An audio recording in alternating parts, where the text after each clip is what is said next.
বন্ধুরা, এই যে দেখেন আমার বাড়িতে আমি 16 ডিসেম্বর এই যে পতাকা উড়েছে। এই যে দেখেন, এটা আমার বাড়ি।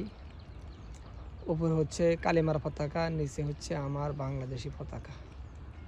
আমি ইসলামকে ভালোবাসি, আমার বাংলাদেশকে ভালোবাসি, তাই আমার বাড়িতে আমি 16 ডিসেম্বর উপলক্ষে আমি এই পতাকা উড়েছি।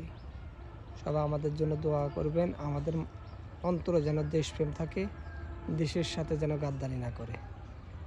ইন্ডিয়া জানতেও পারে না, ইন্ডিয়া বুঝতেও পারতেছে না যে আমরা মুসলিমেরা আমাদের যে আত্মত্যাগ, আমরা ইনশাআল্লাহ শক্তিতে আমরা কম না, আমাদের ইমানি শক্তি বেশি। আমরা ইনশাআল্লাহ ইন্ডিয়া নয়, আরও তার চেয়ে বেশি শক্তিশালী দেশকে আমরা পরাজিত করব আমাদের ইমানি শক্তি দিয়ে। আমরা সবাই বাংলাদেশি মানুষ, আমরা সবাই সবাইকে ভালোবাসবো। দেশের প্রেম আমাদের অন্তরে থাকতে হবে। এই যে দেখেন, সবাই আমার জন্য দোয়া করবেন। ভালো থাকবেন। আল্লাহ হাফেজ।